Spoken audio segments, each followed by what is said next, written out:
Hello students, આ લેક્ચરમાં આપણે જોશું data view class of ADO.NET. હવે ડેટા વ્યૂ એક વર્ડ તમે સ્ટડી કરી ગયા હશો. View is a part of table or whole table. Okay, જ્યારે તમારે આખું ટેબલ ડિસ્પ્લે કરવું હોય તો પણ તમને એલાઉ કરશે, અને એક ટેબલનો કોઈ તમારે પોર્શન ડિસ્પ્લે કરવું હોય તો પણ તમને એલાઉ કરશે. હવે વ્યૂ મતલબ ક્યારે મોસ્ટલી યુઝ થાય? જ્યારે તમારે ફિલ્ટર વાઇઝ ડેટા જોતો હોય, જ્યારે કંઈક ફાઇન્ડ આઉટ કરવું હોય, ઓકે, જ્યારે તમારે ડેટાને શોર્ટિંગ કરવો હોય, આવા બધા તમારે ઓપરેશન્સ આખા ટેબલ ઉપર કે ટેબલના કોઈ એક પાર્ટ ઉપર પરફોર્મ કરવા છે ત્યારે વ્યૂનો યુઝ થશે.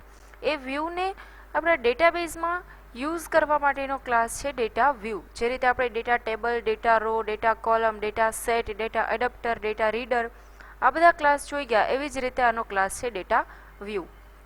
Data view works with the data table. Okay, data table પણ આપણે જોઈ ગયા કે જે ટેબલ ઉપર કઈ ઓપરેશન્સ પરફોર્મ કરવા છે તો એના માટે યુઝ થશે ડેટા ટેબલનો. હવે વ્યૂ છે એ કોના ઉપર પરફોર્મ થશે? ટેબલ ઉપર. તો એના માટે ડેટા ટેબલ પણ આપણે સાથે લેવું જોશે. Every data table has a default data view. જેટલા ટેબલ હશે તમારી પાસે એ બધા પાસે પોતાના ડિફોલ્ટ વ્યૂ તો હશે જ. With the help of data view, you can create different views of the data stored in a data table, a capability that is often used in data binding applications. Okay, data ઉપર કાંઈ તમારે operations perform કરવા છે તો એના માટે તમે different ટાઈપના વ્યૂઝ ક્રિએટ કરી શકો છો, અને એક ટેબલ ઉપર એક કરતાં વધારે વ્યૂ પણ જનરેટ કરી શકો છો. Data view as a list of property and methods is given in the right side. Okay, અહીંયા તમને ઘણી બધી એની મેથડ્સ અને પ્રોપર્ટીઝ આપેલી છે, એ પણ આપણે જોશું. Provides you with a dynamic view of single set of data which you can apply different sorting and filtering criteria similar to the view provided by any database software.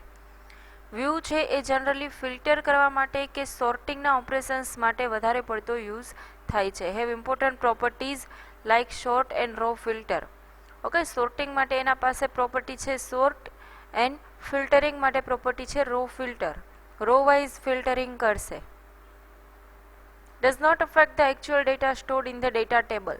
કે જે view છે એ ખાલી યુઝરને બતાવવા માટે જ હશે, ક્યાંય એકચ્યુઅલ ડેટાબેઝમાં ચેન્જીસ કરવા નહીં જાય. સપોઝ આઉટપુટ ઉપર આપણે જોતા જશે કે આ સોર્ટિંગ વાઇઝ આપણને દેખાય છે, તો આઉટપુટ પર આપણને સોર્ટિંગ વાઇઝ દેખાશે, પણ એનો જે એકચ્યુઅલ ડેટા છે એમાં ક્યારેય ઇફેક્ટ નહીં કરે. કે તમે ઘણીવાર ઓનલાઈન શોપિંગ વેબસાઇટ ઉપર જોતા હશો, ફિલ્ટર, સોર્ટિંગ આ બધા ઓપ્શન્સ આવતા હશે. પ્રાઇઝ વાઇઝ તમે સોર્ટિંગ કરતા હશો, કે તમારી જે મેઇન ફંક્શનાલિટી છે એના વાઇઝ તમે ફિલ્ટરિંગ કરતા હશો, તો એ તમને ખાલી તમારા પૂરતું જ બતાવશે, ક્યાં એના એકચ્યુઅલ ડેટામાં ઇફેક્ટ કરવા નહીં જાય. હવે અહીંયા પ્રોપર્ટીઝ કીધી છે. જો સોર્ટ પ્રોપર્ટી તમે યુઝ કરો છો, અહીંયા આપણને બે પ્રોપર્ટી મેઇન કીધી, સોર્ટ એન્ડ રો ફિલ્ટર. તો સોર્ટ માટે તમે આટલી રીતે વેલ્યુ આપી શકો છો, કાં તો કોલમના નામ વાઇઝ તમે સોર્ટિંગ કરી શકો છો, કાં તો બે કોલમના નામ વાઇઝ બંનેનું એક સાથે પણ સોર્ટિંગ કરી શકો છો. ડિસેન્ડિંગ ઓર્ડરમાં પણ સોર્ટિંગ કરી શકો છો, અને ડિસેન્ડિંગ ઓર્ડરમાં એક કોલમ ડિસેન્ડિંગ અને સેકન્ડ કોલમ એસેન્ડિંગ આ રીતે પણ સોર્ટિંગ કરી શકો છો. ઇન શોર્ટ કે બધી રીતે તમને સોર્ટિંગની ફેસિલિટી આપે છે. એક સાથે બે કોલમ કરવી છે, એક સાથે બે કોલમને ડિસેન્ડિંગ ઓર્ડરમાં કરવી છે, એસેન્ડિંગ ઓર્ડરમાં કરવી છે, કે તો આ બધી રીતે ફેસિલિટી પ્રોવાઈડ કરે છે. અહીંયા એક એનું એક્ઝામ્પલ આપેલું છે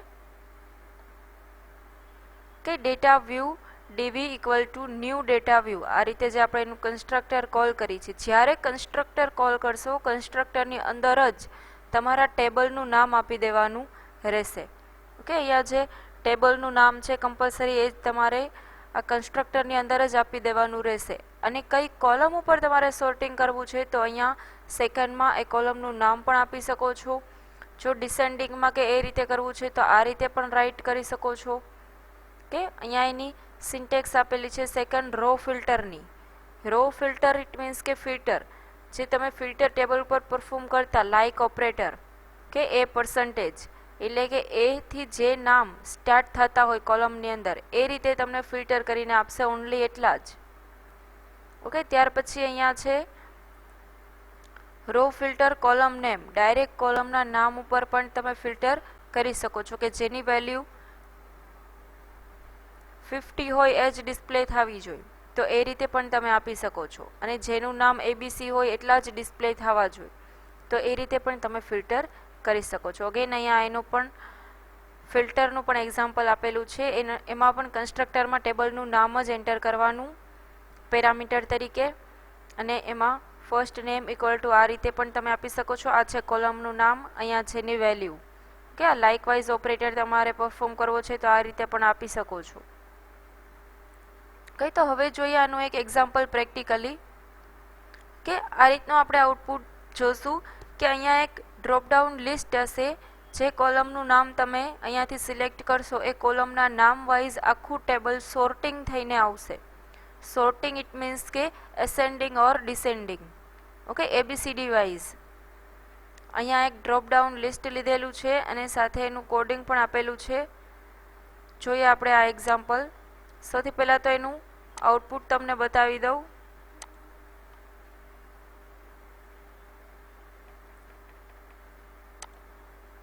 કે આ પ્રોગ્રામ આપણે રન કરશું એટલે કઈ ટાઈપનું આઉટપુટ આવશે. તો પહેલાં તો તમને અહીંયા નોર્મલી આ રીતે જે લખેલું હશે સિલેક્ટ કોલમ નેમ. ઓકે, મારા પાસે સપોઝ એક ટેબલ છે. એક ટેબલની અંદર 2 કોલમ છે અને 2 કોલમની અંદર 3 થી 4 રોનો ડેટા છે. તો અહીંયા મને બંને કોલમના નામ બતાવશે. તમારે ફર્સ્ટ કોલમનું નામ મેં રાખેલું છે ID, સેકન્ડ કોલમનું નામ છે નેમ. તો જો મારે નેમ વાઇઝ સોર્ટિંગ પરફોર્મ કરવું છે તો અહીંયા હું નેમ ઉપર ક્લિક કરીશ. ઓકે, તો આ રીતે નેમ વાઇઝ ડેટા સોર્ટ થઈને આવશે. ABCD છે. અહીંયા ટેબલ તમને ફૂલ્લી ડિસ્પ્લે કરશે, પણ સોર્ટિંગ કોના વાઇઝ પરફોર્મ થશે? Name wise. હવે અહીંયા સપોઝ અહીંયા ID વાઇઝ મારે સોર્ટિંગ કરવું છે તો અહીંયા ઉપરથી હું લખી નાખીશ ID. જેવું તમે અહીંયાથી ચેન્જ કરશો ઓટોમેટિક આ બધી પ્રોસેસ થઈ જશે. છે અહીંયા ID વાઇઝ સોર્ટિંગ થઈ ગયું. બાય ડિફોલ્ટ એસેન્ડિંગ સોર્ટિંગ થશે. જો તમારે ડિસેન્ડિંગ રાખવું છે તો આગળ એક કીવર્ડ લખી શકો છો DESC કેપિટલમાં. ઓકે, આ રીતે અહીંયા જેમ આપણે જોઈ ગયા કે ડિસેન્ડિંગમાં પરફોર્મ કરવું છે તો આ રીતે તમે કોલમના નામ પછી ડિસેન્ડિંગ તરીકે આ કીવર્ડ લખી શકો છો DESC. ઓકે, બાય ડિફોલ્ટ એસેન્ડિંગમાં તમને પ્રિન્ટ કરશે. હવે અહીંયા જોઈએ સૌથી પહેલાં તો ડિઝાઇનિંગ પેજનું કોડિંગ જોઈએ. ડિઝાઇનિંગ અહીંયા સુધી તમને કમ્પ્લીટ આવતી જ હશે. કે અહીંયા મેં જનરલી લખેલું છે સિલેક્ટ કોલમ નેમ, જે એઝ ઇટ ઇઝ ડિસ્પ્લે થતું હતું એ રીતે. ત્યાર પછી અહીંયા મેં એક ડ્રોપડાઉન લિસ્ટ લીધેલું છે જેનું ID આપેલું છે DL. ડ્રોપડાઉન લિસ્ટનું ID છે DL. ID ખાસ યાદ રાખજો, જ્યારે લોજિકલ કોડિંગ કરશું ત્યારે નામની ખાસ જરૂર પડશે. હવે ડ્રોપડાઉન લિસ્ટ તમે લેશો ત્યાર પછી આ ડિઝાઇનિંગમાં તમને આ રીતે બતાવશે. આ છે ડ્રોપડાઉન લિસ્ટ. એના ઉપર તમે ડબલ ક્લિક કરશો. ઓકે, તો આ રીતે એની ડાયરેક્ટ એક મેથડ કોલ થઈ જશે. જે રીતે તમે બટનની ક્લિક ઇવેન્ટ જનરેટ કરો છો એ જ રીતે ડ્રોપડાઉન લિસ્ટની એક ઇવેન્ટ જનરેટ થઈ જશે. Selected index changed. Dropdown list control તમે સ્ટડી કરી ગયા છો તો એની એક ઇવેન્ટ જનરેટ થઈ જશે સિલેક્ટેડ ઇન્ડેક્સ ચેન્જ. કે આજે અહીંયાથી આપણે ચેન્જ કરી છીએ, આ આપણે એની ઇન્ડેક્સ ચેન્જ કરી છીએ. અહીંયાથી જે આ ચેન્જીસ થાય છે એની આપણે ઇન્ડેક્સ ચેન્જ કરી છીએ. એટલે એ ઇન્ડેક્સ વાઇઝ કેવા ચેન્જીસ તમારે ડિસ્પ્લે કરવા છે એ ચેન્જીસ આપણે આ ઇવેન્ટની અંદર લખવાના થશે. ઓકે, તો આપણે જોતા હતા અહીંયા ડિઝાઇનિંગમાં અહીંયાથી એની ક્લિક ઇવેન્ટ જનરેટ થશે. એટલે જે ઇવેન્ટ જનરેટ કરશો ડાયરેક્ટલી તમને અહીંયા લખાઈને આવી જશે on selected index changed equal to જેની ઇવેન્ટ જનરેટ થઈ હશે એનું નામ. આ તમારે ક્યાંય રાઇટ કરવા નથી જવાનું. કે એના ઉપર ડબલ ક્લિક કરશો એટલે ઓટોમેટિક એની ઇવેન્ટ પણ જનરેટ થઈ જશે. આટલું કર્યા પછી એની એક અગેન સબ ટેગ આવે છે લિસ્ટ આઇટમ, ID અને નેમ. અહીંયા મેં 2 આઇટમ ડિસ્પ્લે કરેલી છે, બંને છે મારી કોલમના નામ. ઓકે, જો અહીંયા તમે કંઈ ચેન્જીસ કરશો કેપિટલ સ્મોલનો તો અહીંયા કાંઈ મેટર નથી કરતું. નેમની જગ્યાએ માય નેમ સપોઝ હું અહીંયા લખું છું.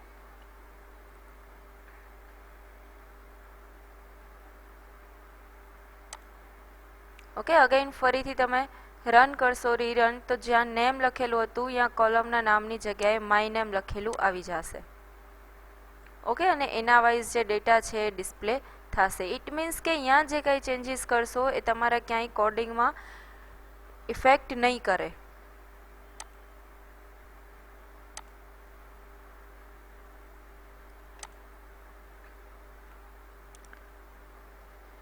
ઓકે, તો ત્યાર પછી એનું કોડિંગ જોઈએ.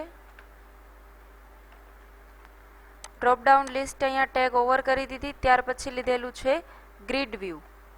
ગ્રીડ વ્યૂ કંટ્રોલ પણ આપણે નેક્સ્ટમાં સ્ટડી કરશું ઇન ડિટેલ. ગ્રીડ વ્યૂ શું કરશે, જ્યાં ટેબલ ડિસ્પ્લે થયેલું આવે છે આ રીતે બાય ડિફોલ્ટ એનું એક ટેબલ બનાવીને દેશે ગ્રીડ વ્યૂ. ઓકે, જે અહીંયા તમને આઉટપુટમાં ડિસ્પ્લે થાય છે ટેબ્યુલર ફોર્મેટમાં, એ આવશે અહીંયાથી ગ્રીડ વ્યૂથી. ઓકે, ગ્રીડ વ્યૂનું નામ આપેલું છે જીવી અને એક અગેન પ્રોપર્ટી આપેલી છે રનેટ. કે બાકી આના સિવાય કાંઈ ખાસ એવું ઇમ્પોર્ટન્ટ નથી. જસ્ટ બે કંટ્રોલ લીધેલા છે. ડ્રોપડાઉન લિસ્ટ, એની અંદર લિસ્ટ આઇટમ ટેગની અંદર તમારે જેટલી કોલમ ડિસ્પ્લે કરવી છે એટલી કોલમના નામ અહીંયા ડિસ્પ્લે કરવાના. ત્યાર પછી ગ્રીડ વ્યૂ, ઓકે, એ પણ આપણે જોઈ ગયા. હવે જોઈએ આપણે એનું લોજિકલ કોડિંગ. જ્યારે ઇન્ડેક્સ ચેન્જ થાય, ઓકે, જ્યારે ઇન્ડેક્સ ચેન્જ થશે અહીંયાથી, ત્યારે આ વસ્તુ ડિસ્પ્લે થવી જોઈએ આના સોર્ટિંગ વાઇઝ. તો એ આપણે કોડિંગ લખવાનું થશે લોજિકલ ફાઇલ .cs માં. અને પેજ લોડિંગમાં કોઈ જ વસ્તુનું કોડિંગ નથી લખવાનું, બિકોઝ આપણે જે રીતે અહીંયાથી સિલેક્ટ કરી છીએ એ રીતે આઉટપુટ ચેન્જ થવું જોઈએ. એટલે આની સિલેક્ટેડ ઇન્ડેક્સમાં જ કોડિંગ લખવાનું, પેજ લોડિંગમાં નહીં. ફર્સ્ટ સ્ટેપ આપણે લેશું કનેક્શન ક્રિએટ કરવાનું. એસક્યુએલ કનેક્શનથી ડેટા સ્ટ્રિંગ અહીંયા જે આવશે કનેક્શન સ્ટ્રિંગ એ અહીંયા કોપી કરી લેશું web.config ફાઇલમાંથી. ઓકે, આ બધા સ્ટેપ આપણે જોઈ ગયા છીએ. ત્યાર પછી એક સ્ટ્રિંગ નામનો વેરિયેબલ લીધો છે સિલેક્ટ સ્ટાર ફ્રોમ સ્ટુડન્ટ. હવે અહીંયાથી આ સ્ટુડન્ટ મેં એક ઓલરેડી જનરેટ કરેલું રાખ્યું છે. વેબસાઇટ ઉપર રાઇટ ક્લિક કરીને ન્યૂ એસક્યુએલ ડેટાબેઝ લઈ લીધો છે જેનું નામ આપેલું છે ડેટાબેઝ. એ ડેટાબેઝ મને અહીંયા ડિસ્પ્લે થશે એટલે એની અંદર એક ટેબલ ઉપર રાઇટ ક્લિક કરીને મેં એક ટેબલ લીધેલું છે સ્ટુડન્ટ નામનું ટેબલ. ઓકે, આ સ્ટુડન્ટની અંદર મેં બે કોલમ લીધેલી છે આઈડી અને નેમ. આઈડીની ડેટા ટાઈપ રાખેલી છે ઇન્ટીજર અને નેમની રાખેલી છે એન વેરકેર. એની અંદર ડેટા પણ તમને બતાવી દઉં છું કે આ રીતનો ડેટા મેં એન્ટર કરેલો છે. ઓકે, સોર્ટિંગ ક્યાંય પરફોર્મ નથી કરેલું સોર્ટિંગ વાઇઝ, જેથી કરીને આઉટપુટ આવે ત્યારે ખબર પડે કે સોર્ટિંગ થાય છે કે નહીં. ઓકે, એટલે આ રીતનો અહીંયા ડેટા આપેલો છે આઈડી 2143 અને નેમમાં આપેલું છે DCAB. કે ક્યાંય પણ એનું કનેક્શન નથી, જેથી કરીને ડેટા સોર્ટ થાય છે કે નહીં આપણને ખબર પડે. આ રીતે ટેબલની અંદર વેલ્યુઝ આપી દીધેલી છે. આ ટેબલનું નામ છે student. Select star from student, સ્ટુડન્ટનો બધો ડેટા ડિસ્પ્લે કરવો છે. ત્યાર પછી કમાન્ડ આપી દીધું એસક્યુએલ કમાન્ડ. એમાં પહેલાં તો ક્વેરી પહેલી પેરામીટરમાં અને સેકન્ડ પેરામીટરમાં કનેક્શન. ત્યાર પછી compulsory data adapter, because data adapter ક્યારે યુઝ થશે, ડેટા ટેબલ ઉપર તમારે કાંઈ પરફોર્મન્સ કરવા છે, કાંઈ પરફોર્મ કરવી છે ક્વેરી, તો એના માટે કમ્પલસરી ડેટા એડપ્ટર જોશે. ઇન્સર્ટ અપડેટ ડિલીટ કે સિલેક્ટ ક્વેરીઝ માટે તો એનો ઓબ્જેક્ટ બનાવી લીધો SDA અને એની અંદર પેરામીટર કન્સ્ટ્રક્ટરમાં પાસ કરી દીધી CMD. એટલે કે આ જે ક્વેરી અહીંયાથી પરફોર્મ થશે કમાન્ડની એ ડાયરેક્ટ અહીંયાથી સિલેક્ટની ક્વેરી ડેટા એડપ્ટરમાં વહી જશે. ઓકે, ત્યાર પછી select command equal to CMD, જે અહીંયાથી આપેલું છે CMD એ જ પરફોર્મ કરાવું છું CMD. આ તમારે સેકન્ડ ટાઈમ રાઇટ કરવાની પણ જરૂર નથી, બિકોઝ ડાયરેક્ટ અહીંયા જ મેં આપી દીધેલું છે. ઓકે, ત્યાર પછી ડેટા સેટ જનરેટ કરીશ equal to new data set. એનો ઓબ્જેક્ટ બનાવેલો છે DS. શું કામ ડેટા સેટની જરૂર પડશે, બિકોઝ એસક્યુએલ ડેટા એડપ્ટરની અંદર જે સિલેક્ટની ક્વેરી પરફોર્મ કરું છું એને પાસ કરવા માટે ડેટા સેટનો ઓબ્જેક્ટ કમ્પલસરી છે. ઓકે, અને અહીંયા સિલેક્ટની ક્વેરી છે એટલા માટે કઈ મેથડ આપણે યુઝ કરશી, ફિલ. જો ઇન્સર્ટ અપડેટ કે ડિલીટ હોય તો ડેટા એડપ્ટરની અપડેટ નામની મેથડ. ઓકે, અહીંયા સિલેક્ટની ક્વેરી છે એટલા માટે ફિલ, અને એ ફિલની અંદર કંઈક ને કંઈક ડેટા સેટનો ઓબ્જેક્ટ પાસ કરવો જ પડે એટલા માટે અહીંયા ડેટા સેટનો ઓબ્જેક્ટ બનાવેલો છે DS. આટલું થઈ ગયા પછી જે આપણે મેઇન વસ્તુ અત્યારે સ્ટડી કરવાની છે ડેટા વ્યૂ. ઓકે, આ ડેટા વ્યૂનો ઓબ્જેક્ટ બનાવેલો છે DV, બિકોઝ કે આપણે સોર્ટિંગ પરફોર્મ કરવું છે. સોર્ટિંગ છે એ ડેટા વ્યૂ સિવાય પોસિબલ નથી. બિકોઝ જો તમે ડાયરેક્ટ સોર્ટિંગ કરવા જાશો તો એ એકચ્યુઅલ ટેબલ ઉપર અફેક્ટ કરશે ને આપણે એકચ્યુઅલ ડેટાબેઝ ઉપર અફેક્ટ નથી કરવી. જસ્ટ જે યુઝર છે એને જ આપણે ડેટા ડિસ્પ્લે કરાવવો છે. એટલા માટે અહીંયા ડેટા વ્યૂની રિક્વાયરમેન્ટ આવશે. Equal to new data view, એની અંદર ટેબલનું નામ પાસ કરું છું ds.table0. બિકોઝ અહીંયા મારું એક જ ટેબલ છે જે ફર્સ્ટ ટેબલ જ છે સ્ટુડન્ટ, એટલા માટે આની ઇન્ડેક્સ હશે 0. જો અહીંયાથી હું એડ ન્યૂ ટેબલ કરીને સ્ટુડન્ટ સાથે એક બીજું ટેબલ એડ કરું છું EMP. હવે જો મારે EMP ઉપર ઓપરેશન્સ પરફોર્મ કરવા છે તો અહીંયા ટેબલની ઇન્ડેક્સ આવી જશે 1. ઓકે, એટલે અહીંયા જેટલા ટેબલ છે એ ફર્સ્ટથી જ કાઉન્ટ કરશે અને ફર્સ્ટ ટેબલની ઇન્ડેક્સ હશે 0. એટલા માટે અહીંયા સ્ટુડન્ટ ઉપર જ મારે ઓપરેશન પરફોર્મ કરવા છે એટલે અહીંયા વેલ્યુ આપી દીધી 0. ઓકે, ટેબલ બ્રેકેટની અંદર ઇન્ડેક્સ નંબર 0. હવે કઈ વસ્તુ મારે પરફોર્મ કરવી છે સોર્ટિંગની? કોના ઉપર પરફોર્મ કરવી છે? વ્યૂ ઉપર. તો વ્યૂ ડોટ શોર્ટ નામની મેથડ. હવે એ સોર્ટિંગ પરફોર્મ કોના ઉપર કરવું છે? તો કે dl ડોટ ટેક્સ્ટ. dl કોનું નામ હતું? જે અહીંયાથી આપણે લીધેલું હતું drop down list. Okay, drop down list જે વાઇઝ એમાં ચેન્જ થતું રહે એના વાઇઝ આપણે ડેટા ડિસ્પ્લે કરવો છે, એટલે dl ડોટ ટેક્સ્ટ. કે અહીંયાથી આપણે જોશું અને રન કરીને dl ડોટ ટેક્સ્ટ જે ડ્રોપડાઉન લિસ્ટની અંદર જે વસ્તુ અહીંયા આવે છે એના ડોટ ટેક્સ્ટ, એટલે કે અહીંયાથી એ કોલમનું નામ જ અહીંયા તમારે લખવાનું. ઓકે, અહીંયા એને નામ ફેચ કરી લીધું નેમ, એટલે અહીંયા શું આવી જશે? dl dot name. Okay, dl dot name એટલે જેટલા નામ ટોટલી ટેબલની અંદર હશે એ બધા શું થઈ જશે? સોર્ટ. અને બાય ડિફોલ્ટ સોર્ટ થશે એસેન્ડિંગ ઓર્ડરમાં. ત્યાર પછી ડેટા સોર્સ અહીંયા આપેલું છે જીવી. ડેટા ડિસ્પ્લે શેમાં કરવાનો છે? ગ્રીડ વ્યૂમાં. એટલે જ્યારે ગ્રીડ વ્યૂ સ્ટડી કરશું ત્યારે આ ડેટા સોર્સ અને ડેટા બાઇન્ડ આ બંને મેથડ ત્યારે સમજાશે. ઓકે, તો હવે એમાં ડેટા સોર્સ આપી દીધો ડીવી. જે ડેટા વ્યૂ મારું પાસ થઈને આવેલું છે, સોર્ટિંગ થઈને આવેલું છે, એ વ્યૂને મારે ડિસ્પ્લે શેમાં કરવાનું છે? ગ્રીડ વ્યૂમાં. એટલે જીવી ઇક્વલ ટુ ડીવી. ઓકે, આ રીતે અહીંયા મેં ઓબ્જેક્ટ પાસ કરી દીધા અને ત્યાર પછી ડેટાને બાઇન્ડ કરી દીધો, એટલે એકચ્યુઅલ ડેટા ડિસ્પ્લે કરી દીધો. પણ એકચ્યુઅલ ડેટાબેઝમાં કંઈ ઇફેક્ટ નહીં થાય એટલા માટે મેથડ છે data bind. Okay, grid view dot data bind. Okay, એટલે આ જે મેઇન કોડિંગ છે એ ઓનલી આ 4 લાઇનનું જ છે. એના પહેલાં આપણે ડેટા એડપ્ટર, ડેટા સેટ આ બધાના ઓબ્જેક્ટ્સ બનાવીને કમ્પ્લીટ કરીને રાખી દીધું. વન બાય વન આપણે એટલે જ સ્ટેપ વાઇઝ જોતા જાય છે. પહેલાં કનેક્શન ક્લાસ જોઈ ગયા, ત્યાર પછી કમાન્ડ ક્લાસ જોઈ ગયા, ડેટા એડપ્ટર ક્લાસ ત્યાર પછી જોઈ ગયા, ત્યાર પછી ડેટા સેટ જોઈ ગયા, ત્યાર પછી ડેટા વ્યૂ જોઈ ગયા. હવે નેક્સ્ટ આપણે જોશું ગ્રીડ વ્યૂ, જેથી કરીને આ બધી વસ્તુ તમને ક્લિયર થઈ જાય. ઓકે, એટલે મેઇન કોડિંગ છે એ આ 4 જ લાઇનનું હતું. વ્યૂનો ઓબ્જેક્ટ બનાવ્યો, એની અંદર ટેબલની ઇન્ડેક્સ પાસ કરી. ત્યાર પછી જે ડ્રોપડાઉન લિસ્ટમાં આપણે ચેન્જીસ કરી છે એના લિસ્ટ આઇટમમાં એના વાઇઝ ડેટા સોર્ટ થવો જોઈએ. તો અહીંયા dl ડોટ ટેક્સ્ટ આને વેલ્યુ આપણે પાસ કરી દીધી dv ડોટ શોર્ટ પ્રોપર્ટીની અંદર. ત્યાર પછી ગ્રીડ વ્યૂમાં ડેટા ડિસ્પ્લે થવું જોઈએ, એટલે gv dot data source equal to dv અને gv dot data bind. Okay, એટલે આ રીતે લાસ્ટમાં જ્યારે તમે પ્રોગ્રામ રન કરશો ત્યારે આ રીતનું આઉટપુટ આવી જશે કે નેમ વાઇઝ સોર્ટિંગ થશે. ત્યારે આઈડીને કોઈ ઇફેક્ટ નહીં કરે. જે રીતે તમે ટેબલમાં વેલ્યુ આપેલી હતી 4312 એ જ આવીને રહેશે. આઈડી ઉપર પરફોર્મ કરશો ત્યારે ખાલી આઈડીમાં જ ચેન્જીસ થશે, નેમમાં કોઈ પણ જાતના ચેન્જીસ નહીં થાય. ઓકે, તો અહીંયા આપણે ડેટા વ્યૂ જે ક્લાસ છે એ આપણે ઇન ડિટેલ સ્ટડી કરી ગયા. ડેટા વ્યૂ ક્લાસ ઓર ડેટા વ્યૂ ઓબ્જેક્ટ કે મેઇન સોર્ટિંગ અને ફિલ્ટરિંગ માટે યુઝ થાય છે. આ રીતે તમે જો ફિલ્ટર કરવું છે તો અહીંયા શોર્ટની જગ્યાએ ફિલ્ટર લખી શકો છો. અને અહીંયા જે રીતે તમારે ફિલ્ટર કરવું છે, સપોઝ આ રીતે તમારે ફિલ્ટર કરવું છે તો આ રીતે લખી શકો છો first name equal two Bhavin. કે અહીંયા એ રીતે કોઈ પણ કોલમનું નામ ઇક્વલ ટુ એની વેલ્યુ લખી શકો છો. સપોઝ હું અહીંયા એવું પણ લખી શકું છું dv dot row filter equal to name equal to B. Okay, આ રીતે તમે લખશો એટલે જેનું નામ બી હશે એટલી જ વેલ્યુ ડિસ્પ્લે થશે. ઓકે, તો આ લેક્ચરમાં આપણે ડેટા વ્યૂ ઇન ડિટેલ જોઈ ગયા. Thank you.